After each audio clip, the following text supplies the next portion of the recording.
જય શ્રી કૃષ્ણ। આજના વિડીયોમાં આપણે અષાઢ માસના સુદ પક્ષની બીજ એટલે અષાઢી બીજના દિવસે નીકળતી ભગવાન જગન્નાથજીની રથયાત્રાનો મહિમા તથા તેની કથા સાંભળીશું। અષાઢ માસના સુદ પક્ષની બીજ એ વર્ષની મોટામાં મોટી બીજ છે, આથી એનો મહિમા ઘણો જ છે। આજના દિવસે લોકો વ્રત ઉપવાસ રાખે છે અને પૂરી શ્રદ્ધાથી ભક્તિથી ભગવાનની પોતાના ઈષ્ટદેવની પૂજન અર્ચન કરે છે। અષાઢી બીજના દિવસે જે ભગવાન જગન્નાથજીની રથયાત્રા નીકળે છે તેનું ધાર્મિક દ્રષ્ટિએ ઘણું જ મહત્વ છે। અષાઢ મહિનાની શુક્લ પક્ષની બીજનો દિવસ એટલે ભગવાન શ્રી કૃષ્ણના જગન્નાથ સ્વરૂપની રથયાત્રાનો દિવસ। જગન્નાથ શબ્દનો અર્થ એવો થાય છે કે સમગ્ર જગતના નાથ, એટલે કે સમગ્ર સૃષ્ટિના પાલનહાર જે મંદિરમાં બિરાજમાન હોય છે। ભગવાન પોતે જ રથમાં બેસીને ભક્તોને દર્શન આપવા માટે બહાર આવે છે અને આ કારણે જ અન્ય બીજ કરતાં અષાઢી બીજનું મહત્વ વધી જાય છે। આમ ભગવાન સંસારમાં કોઈ પણ જાતનો કોઈ પણ વ્યક્તિ સાથે ભેદભાવ રાખ્યા વિના સર્વને દર્શન આપવા બહાર આવે છે। પૌરાણિક માન્યતા અનુસાર ભગવાન શ્રી કૃષ્ણના બહેન સુભદ્રાજીએ નગરચર્યા કરવાની ઈચ્છા વ્યક્ત કરી હતી, ત્યારે ભગવાન શ્રી કૃષ્ણ બળભદ્રજી અને સુભદ્રાજી રથમાં બેસીને નગર વિહાર કરવા માટે નીકળ્યા હતા અને આ પ્રસંગની યાદમાં દર વર્ષે રથયાત્રા કાઢવામાં આવે છે। બીજી માન્યતા અનુસાર ભગવાન જગન્નાથજી દર વર્ષે પોતાના જન્મસ્થાન સમાન ગણાતા ગુંડીચા મંદિરે જાય છે, ત્યાં થોડા દિવસ રોકાઈને ફરી પોતાના મુખ્ય મંદિરમાં પરત આવે છે, એટલે આ કારણથી પણ ભગવાન જગન્નાથની રથયાત્રા નીકળે છે। રથયાત્રામાં 3 મોટા ભવ્ય રથ હોય છે। એક રથ ભગવાન બળભદ્રજીનો જે શક્તિ અને શૌર્યનું પ્રતીક માનવામાં આવે છે, બીજો રથ સુભદ્રાજીનો જે કરુણા, પ્રેમ અને માનવતાનું પ્રતીક છે અને ત્રીજો રથ ભગવાન જગન્નાથજીનો જે દયા, ભક્તવત્સલતા અને વિશ્વના કલ્યાણનું પ્રતીક છે। જે લોકો અષાઢી બીજનું વ્રત કરવા માંગતા હોય તેમણે બીજના દિવસે સવારે વહેલા ઉઠી સ્નાનાદિથી પરવારી રાત્રે ચંદ્ર દર્શન ન થાય ત્યાં સુધી ઉપવાસ રાખવો અથવા ફળાહાર કરવો કે ફરાળ કરવું, ચંદ્રદેવના દર્શન કરી ઈષ્ટદેવને પ્રણામ કરી અને પછી જ એકટાણું કરવું। જો આપણા ઘરના મંદિરમાં ભગવાન જગન્નાથની મૂર્તિ કે ફોટો હોય તો તેનું પૂજન કરવું જોઈએ અથવા લક્ષ્મીનારાયણ દેવનું પણ પૂજન કરી શકાય। ભગવાનને ફળ, ફૂલ, ધૂપ, દીપ, ચંદન અનેક વસ્તુઓ અર્પણ કરી અને પૂજન કરવું તેમજ આરતી કરવી અને થાળ ધરાવવો। અને જો આપણા શહેરમાં ભગવાન જગન્નાથજીની રથયાત્રા નીકળતી હોય તો તેમના દર્શન કરવા માટે અવશ્ય જવું। કહેવાય છે કે જો ભગવાન જગન્નાથજીની રથયાત્રાના દર્શન કરવામાં આવે તો જન્મ જન્મના પાપો બળી જાય છે અને ભગવાનની આપણા ઉપર વિશેષ કૃપા દ્રષ્ટિ રહે છે, જીવનમાં સુખ શાંતિ મળે છે। સાચા મનથી કરેલી પ્રભુને પ્રાર્થના ભગવાન સુધી પહોંચે છે અને આપણી સર્વ મનોકામના પૂર્ણ થાય છે। અને એમાં પણ જો ભગવાનના રથનું દોરડું ખેંચવાનો અવસર મળે તો તેને પ્રાપ્ત કરી લેવો જોઈએ, કેમ કે આ સેવા ભગવાન પ્રત્યેના સમર્પણનું પ્રતીક છે। ભગવાનની 13 યાત્રાઓમાં આ ગુંડેચા યાત્રા મુખ્ય છે। આ ગુંડેચા મંદિરમાં વિશ્વકર્મા દાદાએ જગન્નાથજી, સુભદ્રાજી અને બલભદ્રજીની પ્રતિમાઓ બનાવી હતી અને સ્થાપના કરી હતી। ગુંડેચા મંદિરને ભગવાનનું માસીનું ઘર માનવામાં આવે છે, જ્યાં રથયાત્રાના બીજા દિવસથી ભગવાન 9 દિવસ સુધી રોકાય છે। ત્યાં તેમને સ્વાદિષ્ટ અને વિવિધ પ્રકારના ભોજનનો ભોગ ધરાવવામાં આવે છે। ઓડિશાથી જગન્નાથજીની આ રથયાત્રાનું આયોજન કરવામાં આવે છે। આ સઘળા રથયાત્રાના ઉત્સવમાં અષાઢ માસની સુદ પક્ષની બીજની પુષ્ય નક્ષત્રની તિથિએ રથયાત્રા એ શ્રેષ્ઠ છે। ભગવાન જગન્નાથ, સુભદ્રાજી અને બલરામજી સહિત રથમાં બેસાડી અને પૂરા નગરમાં ફેરવવામાં આવે છે. કહેવાય છે કે આ યાત્રા કરાવવાથી સઘળા મનોરથ પૂરા થાય છે અને મોક્ષની પ્રાપ્તિ થાય છે. અષાઢ માસની સુદ પક્ષની બીજના દિવસે અરુણોદય સમયે ભગવાનની પૂજા અર્ચના કરાય છે. તેમની યાત્રા માટે નિવેદન કરાય છે, આપ લોકોના કલ્યાણ અર્થે પ્રસન્નતાપૂર્વક પૃથ્વી ઉપર ચરણ મૂકી અને પધારો.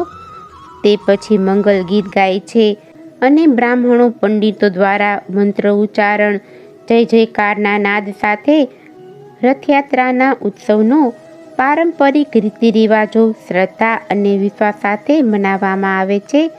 જગન્નાથપુરીની યાત્રામાં ત્રણેય દેવતાઓ માટે અલગ અલગ રથ બનાવવામાં આવે છે. લાલ અને હરિયાળા રંગના બલભદ્રજીના રથને તાલધ્વજ કહેવામાં આવે છે, જ્યારે લાલ અને નીલા રંગના સુભદ્રાજીના રથને દર્પદલન અને જગન્નાથજીના લાલ તેમજ પીળા રંગના રથને નંદીઘોષ કહેવામાં આવે છે. નગારા, ઘંટ, ભજન કીર્તનની વચ્ચે એક ખાસ પ્રકારના લયમાં ભગવાનની મૂર્તિને મંદિરમાંથી રથમાં લાવવામાં આવે છે. તેને પોદંડી બીજે કહેવામાં આવે છે. ત્રણેય દેવને રથમાં બેસાડી પુરીના પારંપરિક રાજાને તેમના પુરોહિત દ્વારા નિમંત્રણ આપવામાં આવે છે. રાજા પાલખીમાં આવે છે અને ત્રણેય રથોને સોનાના ઝાડુ વડે લુહારે છે. આ પરંપરાને છોરા પોદરા કહેવામાં આવે છે. હજારો ભક્તો આ રથને ખેંચે છે. પુરીમાં તેને રથરાણા કહે છે. ત્રણેય રથો સાંજ સુધીમાં ગુંડિચા મંદિરે પહોંચે છે. ત્યાં 9 દિવસ સુધી વિશ્રામ કર્યા પછી યાત્રા પરત આવે છે. આ યાત્રાને બહુડા કહેવાય છે. આવી જ રીતના અમદાવાદમાં પણ રથયાત્રા નીકળે છે. અમદાવાદના જમાલપુર વિસ્તારમાં આવેલા જગન્નાથજીના મંદિરેથી દર વર્ષે અષાઢી બીજના દિવસે રથયાત્રા નીકળે છે. આ યાત્રામાં મુખ્ય આકર્ષણ ભગવાન જગન્નાથ, બલભદ્ર અને બહેન સુભદ્રાનો રથ હોય છે. તેની સાથે યાત્રામાં જોડાયેલા અને શણગારેલા હાથીઓ, સજાવેલી ટ્રકો, વિવિધ કરતબો કરતા અખાડાના યુવાનો અને ભજન મંડળીઓનું પણ વિશેષ આકર્ષણ હોય છે. પ્રસાદમાં કેસરી ખેસ આપવાનો પણ રિવાજ છે. તો હજારો મણ ફણગાવેલા મગ, બોર, જાંબુ અને કેરીનો પ્રસાદ પણ વહેંચવામાં આવે છે. અમદાવાદની રથયાત્રામાં બહેન સુભદ્રા જ્યારે મોસાળ સરસપુર ખાતે પધારે છે ત્યારે તેમનું મોસાળું કરવામાં આવે છે. તેમને વસ્ત્રો, સોનાના દાગીના વગેરે ભેટ આપવામાં આવે છે. અમદાવાદ ઉપરાંત ભાવનગર સહિત હવે તો ગુજરાતના ઘણા શહેરોમાં રથયાત્રાનું આયોજન થાય છે અને નગરયાત્રાએ નીકળતા જગન્નાથજીના દર્શન કરી અને શ્રદ્ધાળુઓ ધન્યતા અનુભવે છે. હવે આપણે રથયાત્રા સાથે જોડાયેલી રસપ્રદ કથાઓ સાંભળીશું. એક કથા અનુસાર બ્રહ્માજીએ વૈશાખ સુદ આઠમે કાષ્ટમી મૂર્તિની સ્થાપના ગુરુવારે શુભ નક્ષત્રમાં કરી. એ સમયે ભગવાન જગન્નાથજીએ રાજા ઇન્દ્રદ્રુમને પ્રસન્નતાપૂર્વક કહ્યું હતું કે હું અહીં બ્રહ્મના 2 પરાત સુધી તીર્થક્ષેત્રમાં વાસ કરીશ. તેથી હે રાજા, જેઠ સુદ પૂનમે મારો જન્મ ઉત્સવ ઉજવો અને એ જ દિવસથી 15 દિવસ સુધી મંદિર બંધ રાખી અષાઢ સુદ બીજના દિવસે રથોત્સવ ઉજવવો. આ ઉક્તિ મુજબ ભક્તો અષાઢી બીજે ભગવાનનો રથ ઉત્સવ ઉજવે છે. બીજી માન્યતા એવી છે કે દ્વારિકાપુરીમાં યાદવોના 56 કુળ વસતા હતા. યાદવો વ્યભિચારી બન્યા. અંતમાં યાદવ કુળનો નાશ થયો. ભગવાન શ્રી કૃષ્ણને અસહ્ય લાગી આવતા તે ગામ બહાર વૃક્ષ નીચે બેઠા.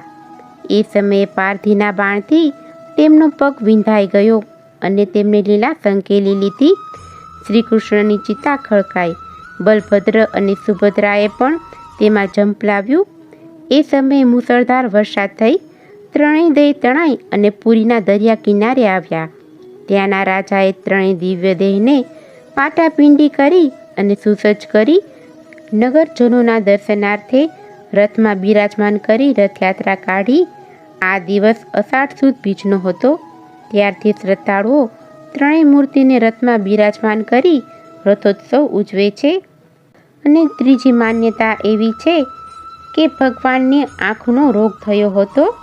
આ દરમિયાન ભક્તોને દર્શન ન આપી શક્યા. આંખોનો રોગ મટી જતાં પોતે મોટા ભાઈ અને બહેન સુભદ્રા સાથે રથમાં બિરાજમાન થઈ નગરજનોને દર્શન આપવા માટે નીકળ્યા અને પોતાના મોસાળ જનકપુરમાં આરામ કરવા માટે પધાર્યા. આની યાદમાં અષાઢી બીજે રથયાત્રા નીકળે છે અને એવું પણ કહેવાય છે કે ભગવાન શ્રી કૃષ્ણને મામા કંસનું મથુરા પધારવા માટે આમંત્રણ મળે છે. એ સમયે શ્રી કૃષ્ણ ભાઈ બહેન સાથે રથમાં સવાર થઈ મથુરા પધારે છે. એ પ્રસંગની યાદમાં રથયાત્રા ઉજવાય છે. ચોથી માન્યતા અનુસાર કૃષ્ણની રાણીઓ માતા રોહિણી પાસે શ્રી કૃષ્ણની રાસલીલાની કહાની સાંભળવા ઈચ્છા વ્યક્ત કરતા હતા. તે વખતે માતા રોહિણીને એવું લાગે છે કે કનૈયાની રાસલીલા ગોપી લીલા બહેન સુભદ્રા ન સાંભળે તો સારું. માટે માતા રોહિણી બહેન સુભદ્રાને બંને ભાઈઓની સાથે રથમાં બેસાડી અને મોકલી આપે છે. એ સમયે ત્યાં નારદજી પ્રગટ થયા અને ભગવાન શ્રી કૃષ્ણને પ્રાર્થના કરી કે આપ ત્રણેય ભાઈ બહેન આ રીતે દર વર્ષે રથયાત્રાના રૂપમાં પ્રયાણ કરી ભક્તોને દર્શન આપી તેઓને ધન્ય કરો અને મોક્ષના અધિકારી બનાવો. આમ રથયાત્રા નિમિત્તે વિવિધ કથાઓ પ્રચલિત છે. અષાઢ માસની સુદ પક્ષની બીજના દિવસે પ્રભાત કાળે સ્નાનાદિથી પરવારી મહાપ્રભુ જગન્નાથજી સ્વામી સ્વચ્છ કપડાં પહેરી શ્રી જગન્નાથ નમઃ મંત્રની 11 માળા કરવી. જગન્નાથ પ્રભુ સમક્ષ ઘીનો દીપક પ્રગટાવી ફણગાવેલા મગ અને જાંબુનો પ્રસાદ ધરાવો. મહાપ્રભુ જગન્નાથજીના મંત્ર જાપ બને તેટલા વધુ કરવાથી સાધકની દરેક મનોકામના મહાપ્રભુ પૂરી કરે છે. આ દિવસનું મહત્વ અમદાવાદ અને જગન્નાથપુરીમાં ખૂબ જ ઘણું મહત્વ છે. અષાઢ માસમાં જ્યારે બીજ આવતી હોય ત્યારે આ વ્રત કરવામાં આવે છે. આ વ્રતની મહત્તા ઘણી માનવામાં આવે છે. આ વ્રત કરનાર અક્રોધી અને વૈરાગ્યવાન થાય છે. તેના તમામ વેરીઓ મિત્ર બની પૂજારી બને છે. પુત્ર પરિવાર સાથે ભગવત ભક્તિ પ્રાપ્ત થાય છે. આપણે રથયાત્રામાં ન જઈ શકીએ તો ઘરે ભગવાન જગન્નાથની પૂજા મંત્ર જાપ કરીએ અને ભગવાનને પ્રાર્થના કરીએ. બલભદ્રજી સુભદ્રાજીને પણ પ્રાર્થના કરીએ કે અમારું સૌનું કલ્યાણ કરજો.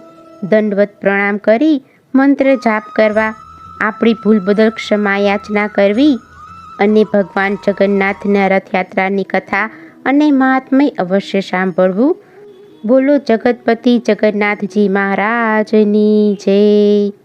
આપ સૌને આ અષાઢી બીજના જય શ્રી કૃષ્ણ. જો તમને આજની આ કથા પસંદ આવી હોય તો એક લાઈક આપી ચેનલને સબસ્ક્રાઈબ કરો. આજની આ કથા સાંભળવા બદલ આપનો ખૂબ ખૂબ આભાર. જય શ્રી કૃષ્ણ.